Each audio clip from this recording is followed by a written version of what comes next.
Welcome everyone to yesterday's NBA news from the last 4 days, which is not yesterday's NBA news, but it is what it is. I've had a great vacation, great vacation. I've enjoyed myself quite a bit, but now we're back, for better or worse. Hope somebody missed me at least. And well, let's talk about what happened during those 4 days I was gone. It wasn't actually,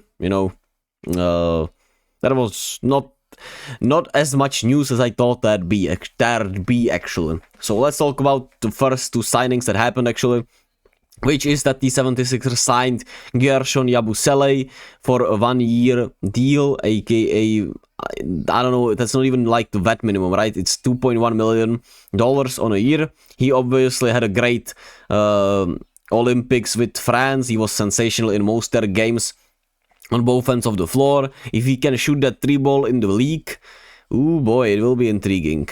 It will be really intriguing. But for Philly, obviously a really good move. A backup 4, backup maybe even 5, small ball 5. And a guy who could, I would say, possibly bully some guys, obviously, in the post. In this day and age of the NBA, and be a bully overall in the NBA. So we'll see how that works out, but I think this is a really great move for Philadelphia. While the Pelicans signed Javonte Green to a 1-year deal, which I would also say is a really solid move. Obviously, we have to wait and see how it all plays out, but on paper, both moves make sense, even though the Pelicans obviously still need a center. Javonte Green as a wing depth obviously never hurts anybody, because there is not enough wings in this league you can have on a roster. Unless you're the Warriors. There is not enough point guards or small guards you can have on the roster if you're the Warriors. Who once again believe they are well positioned for a trade upgrade, which it's the same old repeated stories we've heard throughout the last couple of months. And until the Warriors actually do something, they are all meaningless. Just wanted to put it here because I'm excited about the season, but I'm just not excited about the way they've handled everything this offseason. While intriguing news about Zion Williamson, who plans to be at around 700, that would be fucking crazy. Williamson, that's the way. He plans to be at about 272 pounds by the start of the season. He was 285 at U, he is 280 now. And obviously that should be great for his health, that should be great for his basketball career. Knock knock. We hope that he can stay healthy and can be great, because Zion is fucking awesome. So good on Zion, and he looks healthy and great and happy, which makes me happy too. While some other news cycles, Jeff Bezos apparently had some interest to buy the Celtics. Now there is a report that he has no interest in buying the Celtics, which I mean I don't care. It's just somebody has to buy the Celtics, and unfortunately billionaires do exist, so somebody will buy them. And it will not be Jeff Bezos, who's an evil guy. Nonetheless, we had so many podcast quotes. KD and Schroeder, right? KD posted the Schroeder quote on Twitter about IQ, right, and intelligence or something like that. Entertainment and intelligence, right, that the NBA is all about entertainment, while the EuroLeagues and European game is all about intelligence. And Schroeder was like, that's weak as hell, and KD is a weak as hell individual for caring about somebody. Pretty much dissed himself, Schroeder did. Somebody as small as he is, which, like, I guess, man, I don't know. But I like that from KD. I mean, KD is his own man, and I like that nonetheless. But it's just funny. Then Tyler Hero said that the healthy Heat can win the title, which, we've heard.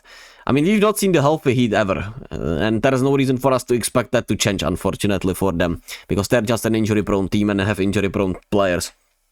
But maybe this will be the year.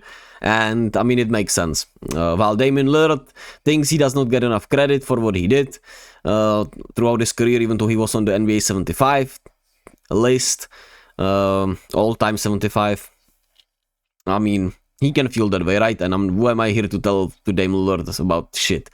And he, obviously, in Portland had not a great situation, obviously.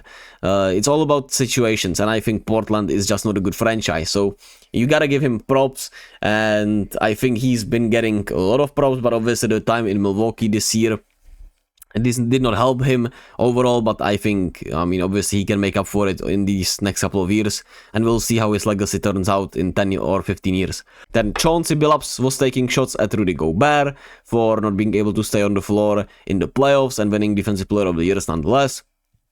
Valid criticism from the coach of the Blazers, but it's just, Rudy Gobert is such a paradox, right? It is just incredible because he is that great defensively in the regular season. So, I mean, it's a regular season award, so... but he's also not wrong, so take a side there, I guess. As for the WNBA, throughout these days I was gone. Yesterday there was a game at TD Garden, over 19,000 fans there in Boston for Connecticut Sun against LA Sparks. Connecticut Sun won 69-62, I'm pretty sure. A really good game from them, a really good win for them. Liberty destroyed the Wings yesterday, and Storm edged the Mystics yesterday also. Seattle has not been sharp out of the break, as I put in there. While the Liberty also beat the Aces earlier in a really fun matchup on Saturday, which I watched actually even on vacation, because I mean it was just that intriguing of a matchup and that intriguing of a game. While Caitlin Clark's return has been great, she continued against Seattle. Atlanta has been a really good story. Atlanta Dream, that is. They have been great and healthy since the return of the WNBA. And Mercury versus Dream is tonight, which obviously is Atlanta against Phoenix. That's going to be a tough matchup for them, an intriguing matchup. And we have top of the WNBA, essentially. Obviously, Liberty are at top, but Lynx and Aces are fighting for the second spot right now. And they will be playing tonight, which should be a really good fun matchup, and I'm excited to watch. And that's it for now, actually. Sorry for a shorter episode, but my breath is weird and I don't know what the hell's going on. Tomorrow we'll talk about ESPN's 2024-2025 NBA predictions, and I'll catch you all then. Thank you all, be kind to yourself and to others, be gentle with yourself, and it's good to be back. See ya!